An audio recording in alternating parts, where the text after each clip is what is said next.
के लिए सबके लिए लड़ रहे हैं और क्या कर रहे हैं।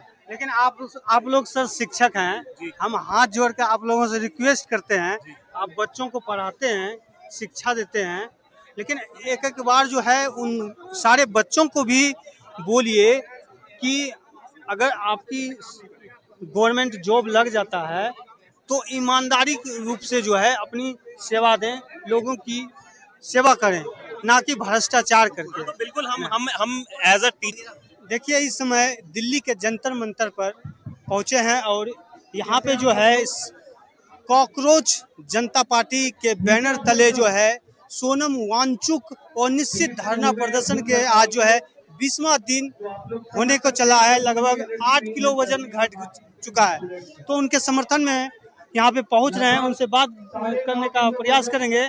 कहाँ से आए सर? सर मैं दिल्ली से ही हूँ, मैं एक टीचर हूँ और मैं ये जानता हूँ कि सोनम सर जो हैं इतने टाइम से लगे हुए हैं और ये सब बच्चों के लिए लगे हुए हैं, निस्वार्थ भाव से लगे हुए हैं। ऐसा नहीं है कि उनके पास अभी कोई उन्होंने अचीवमेंट नहीं करा जो वो अपनी अचीवमेंट के लिए कर रहे हैं, वो निस्वार्थ भाव से सब बच्चों के लिए कर रहे हैं, अपने फ्यूचर देश के लिए कर रहे हैं ताकि हमारे देश का एजुकेशन सिस्टम जो है बहुत बेहतर हो।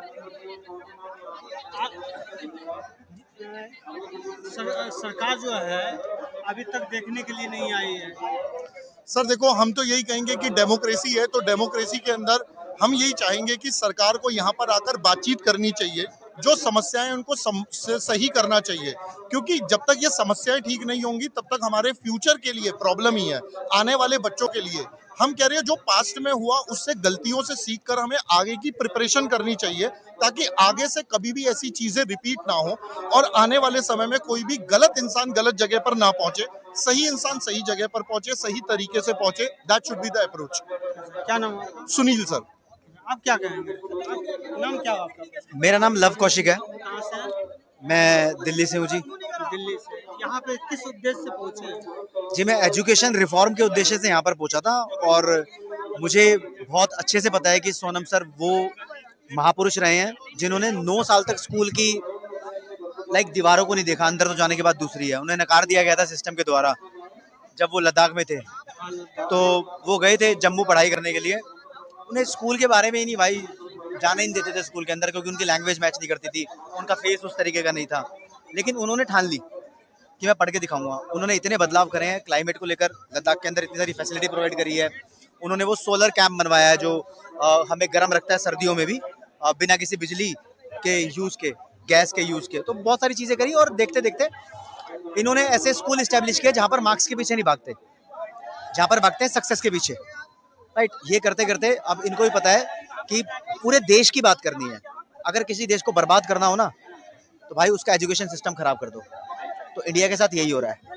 कोई नहीं चाहता गलत डॉक्टर से इलाज करवाना, कोई नहीं चाहता फ्रॉड वकील से केस लड़वाना, कोई नहीं चाहता भ्रष्टाचारी पुलिस वाले के पल्ले पड़ना। और ये सब तभी होगा जब लोग अनएजुकेटेड होंगे, गलत तरीके से पेपर लीक होंगे और पहुंच जाएंगे सिस्टम में। अब ये सोनम जी यहाँ पर 20 दिन से भूख हड़ताल पे हैं। किस लिए हैं? ये सिर्फ यही चाहते हैं कि आप पूरा एजुकेशन सिस्टम ट्रांसपेरेंट कर दो, बढ़िया कर दो, रिफॉर्म लाओ, इसमें सही लेवल की सिक्योरिटी लाओ, ताकि सही लोग डॉक्टर बने, सही लोग चार्टर्ड अकाउंटेंट बने, सही लोग वो बने जो उनको बनना चाहिए और जनता सिक्योर फील करे भाई। तो हम इनके साथ हैं। एजुकेशन रिफॉर्म को लेके भारत का हर एक टीचर इनके साथ है। आप साथ हैं। इसके पहले मोदी सरकार जो है NSA लगाया था, पता है? हाँ। उनके ऊपर जयपुर से 140 दिन के बाद हाँ, क्या मोदी सरकार पर दबाव बन रहा है? देखो जिस प्रकार से मैं यहाँ पर देख पा रहा हूँ ना, तो कोई भी मेरे को यहाँ पर ऐसे लोग दिखाई नहीं दे रहे हैं जो इस रिफॉर्म को, इस मुद्दे को सॉल्व कर पाए। यहाँ पर सिर्फ इनको जनता का साथ मिल रहा है।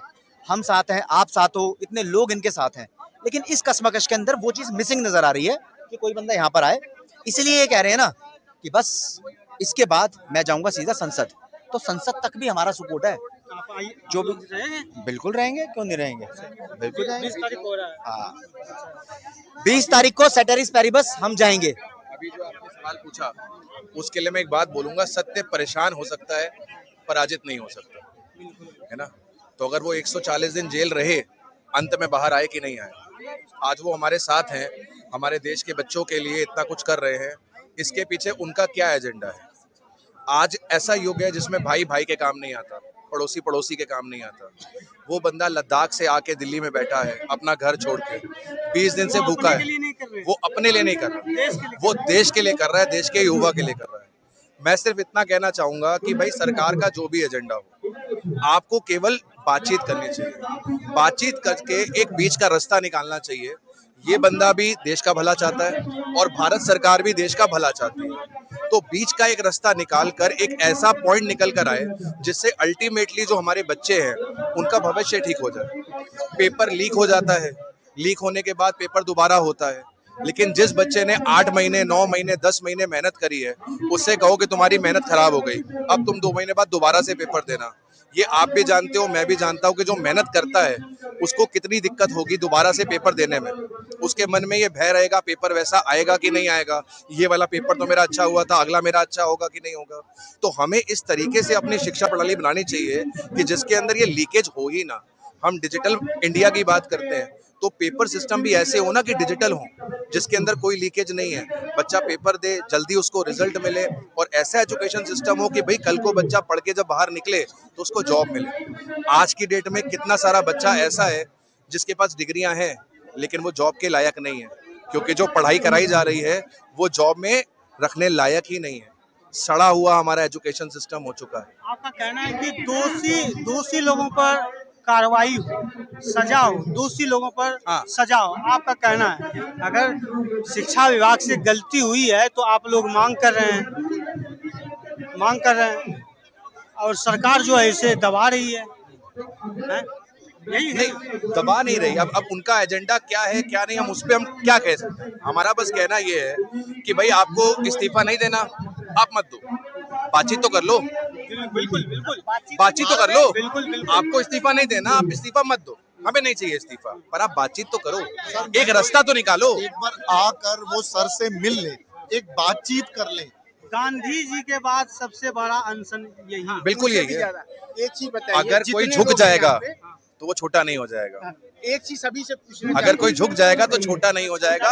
सरकार अगर यहाँ आके बात कर लेती है तो इसमें सरकार का बड़प्पन है, इसमें सरकार का बड़प्पन है कि हमने आपका दर्द समझा है, आप हमारी जनता हो, आप हमारे लिए, हम आपके लिए काम करते हैं, हम खड़े हैं आपके साथ, तो झुकने में कोई बुराई नहीं। और आज मुझे आप एक बात बताइए, आज 20 दिन पूरे हो चुके हैं इनको अनशन करते हुए। अगर जो भी इंसान जिम्मेदार है इसके लिए, या जिसके खिलाफ वो कह रहे हैं कि उनका इस्तीफा होना चाहिए, है ना, अगर वो दूसरे ही दिन उनसे आकर बात कर लेते तो क्या ये जो प्रोटेस्ट आज इतनी भीड़ यहाँ पर हो गई है, क्या इतनी भीड़ होती यहाँ पर? समझ रहे हैं आप? ये प्रोटेस्ट सिर्फ सोनम वांगचुक सर नहीं कर रहे, उनके साथ 6 बच्चे भी बैठे थे, जिसमें से 3 बच्चे हैं, बाकी के 3 मर नहीं गए, बीमार पड़ गए इतने ज्यादा कि अब उन्हें भर्ती करा दिया गया। नहीं, बिल्कुल हम देख पा रहे हैं कि बहुत से सारे बच्चे हैं वो लगातार अनशन पे बैठे हुए हैं, और जिसका हालत भी जो है नाजुक। मैं आपको वही बोल रहा हूँ, मुद्दा सिर्फ पेपर लीक नहीं है, मुद्दा इस देश का सबसे बड़ा भ्रष्टाचार है। आप यहाँ पर अभी न्यूज कवर करने आ रहे हो, अभी आप घर जाने के लिए ऑटो करो, हम देखें कि किसी के पास जो है पंखा जो है वो नहीं है। कितनी गर्मी पड़ रही है सर, कितना कष्ट में रह रहे हैं। हाँ, जिसको जो जहाँ तक संभव होता है वो अपना फैन लगाए हुए हैं। बहुत सारी प्रॉब्लम्स हैं। कोई बच्चा आता है तो उससे कोई एक्स न्यूज रिपोर्टर ये पूछने लग जाता है कि नीट के प्रोटेस्ट में आए हो तो नीट की फुल फॉर्म सुनाओ, है ना। अब एक बात बताओ, मैं अगर एक अनपढ़ आदमी हूँ, मुझे नहीं पता नीट की फुल फॉर्म क्या है, लेकिन मेरे को सही इलाज कराने का तो अधिकार है ना इस देश के अंदर। तो बहुत सारे मुद्दे हैं, बट हाँ, एट द सेम टाइम जब आपने ये स्टार्ट करा, ये रिपोर्टिंग आपने स्टार्ट करी, तो आपने एक एक्स पॉलिटिकल पार्टी का भी नाम लिया। तो हम लोग यहाँ पर किसी पॉलिटिकल पार्टी को रिप्रेजेंट करने नहीं आए, ना किसी के समर्थन में आए, ना किसी के विरोध में आए। हम चारों जितने लोग यहाँ पर हैं, हम शिक्षक हैं, और सिर्फ शिक्षा के लिए आज यहाँ पर हम खड़े हैं। सारा साल हम बच्चों के साथ खड़े रहते हैं, और साल के एंड में पता लगता है अभी पेपर लीक हो गया। पेपर जो ये नीट का लीक हुआ, इसके बाद री नीट एग्जाम कराया गया, जिसका रिजल्ट अभी शायद 1-2 दिन पहले आया है। मेरा सवाल ये, वो भी लीक हो जाता तो फिर क्या करते? कितनी बार री नीट का एग्जाम कराते? तो ये बहुत गहरा मुद्दा है, और सरकार इस पे काम करना चाहे तो डेफिनेटली कर सकती है। 21 बच्चों की जान गई है, 21 बच्चों की जान गई। 21 बच्चों की जान गई। क्या नाम है आपका? मेरा नाम शिवम है। 2 लाख बच्चों का विश्वास उठ गया। पहले 22 लाख बच्चों ने पेपर दिया था, अब 20 लाख कुछ बच्चों ने दिया है। कमाल है। यहाँ पर ना एक चीज और है, सर के साथ साथ यहाँ बच्चे भी हंगर स्ट्राइक पे बैठे हैं, जो अभी तक किसी को ज्यादा पता नहीं है। यहाँ मेरे ख्याल से स्टार्टिंग में 6 बच्चे बैठे थे, जो अब 3 बचे हैं, क्योंकि 3 की तबीयत ज्यादा खराब हो गई, वो 3 लगातार, वो भी सोनम सर के साथ 20 दिन से स्ट्राइक पर, हंगर स्ट्राइक पर बैठे हैं। तो उनके बारे में भी सोचो यार, वो बच्चे, उनकी क्या गलती है? मतलब वो अपने भविष्य के लिए, सबके लिए लड़ रहे हैं और क्या कर रहे हैं। लेकिन आप लोग सर शिक्षक हैं, हम हाथ जोड़ कर आप लोगों से रिक्वेस्ट करते हैं, आप बच्चों को पढ़ाते हैं, शिक्षा देते हैं, लेकिन एक एक बार जो है उन सारे बच्चों को भी बोलिए कि अगर आपकी गवर्नमेंट जॉब लग जाता है तो ईमानदारी के रूप से जो है अपनी सेवा दें, लोगों की सेवा करें, ना कि भ्रष्टाचार करके। तो बिल्कुल हम as a teacher, being a शिक्षक, हम सिर्फ गलत बोले हम? नहीं, आपने जो बोला कि सरकारी नौकरी लग जाता है वहां भ्रष्टाचार ना हो, मैं ये कहता हूँ प्राइवेट में भी भ्रष्टाचार ना हो। भ्रष्टाचार तो प्राइवेट में भी होता है, कहीं पर भी भ्रष्टाचार ना हो। आप ईमानदारी से कर्म करो, ईमानदारी से पैसा कमाओ, उसमें ही बरकत है। यही रिक्वेस्ट है, जो बिल्कुल। सरकारी जॉब में भर्ती हो गया, आप भी देख रहे हैं, हम भी देख रहे हैं अब कि 10 साल 5 साल जो नौकरी- सरकारी नौकरी लेता है वो पहले पैसा देता है, फिर उसे रहता है कि मुझे रिकवरी करनी है। तो उसके अगर ये बाद- सिस्टम ही ठीक हो जाए, हाँ, ना देन हो ना लेन हो, तो बातें अपने आप ठीक हो जाएंगी। यही यहाँ से ही स्टार्ट बिल्कुल। होता है। और भ्रष्टाचार का मैं आपको लाइव एग्जांपल भी दिखा सकता हूँ। यहाँ पर सोनम सर का जो प्रोटेस्ट है ना, वो तो अब छोटी बात रह गई है। यहाँ पर सब लोग अपनी पॉलिटिकल रोटियां सेकने के लिए आए हैं। कुछ न्यूज रिपोर्टर्स हैं, वो अपनी रीलें काटने के लिए आए हैं। माफी चाहूंगा, आप बुरा मत मानिएगा इस चीज का। अभी हमारे एक साथी जो यहाँ पर खड़े हैं, लव सर, वो गए थे स्टेज पर, उन्हें कुछ 2 बातें करनी थी लोगों से। तो वहां पर पता चला कि 2 घंटे बाद नंबर आएगा जी। तो यहाँ नंबर सिस्टम चल रहा है, वहां पर अलग चीज चल रही है ऊपर, है ना। अब इनकी क्लास है, तो फिर अगर इन्हें कुछ इंपॉर्टेंट बात करनी है इस देश की जनता से, तो कहाँ से करेंगे? ठीक है ना। तो क्या कहना चाह रहे थे सर आप? यही मैं तो भैया 2 घंटा वेट नहीं करूंगा, मैं अपने बच्चों की क्लास लूंगा, जाके पढ़ाऊंगा उनको। देखिए, अभी लोग आ रहे हैं, जा रहे हैं, बिजी हैं, आप ये भी हो सकता है, लेकिन एक बार फिर रिक्वेस्ट करते हैं हाथ जोड़ के, आप लोग पढ़ाइए, लेकिन विद्यार्थी सबको बोलिए कम से कम जो है, आप जब गवर्नमेंट जॉब लग जाता है या तो प्राइवेट सेक्टर में जॉब लग जाता है, तो ईमानदारी रूप से जो है लोगों की सेवा करें। ये स्थिति ये- हम ये बोलते हम बोलते तो हर नहीं है, बार बोलते हम हैं, कसम भी करवा खिलाते के बच्चों को, कसम खिलवाते हैं यूं करके लेकिन बच्चों को। मानते हैं। हम मानते हैं बच्चे भाई। मानते हैं भाई, हम तो देखो अपनी तरफ से जो हमारा प्रयास है वो करते ही हैं। चलिए, धन्यवाद। धन्यवाद। चलिए।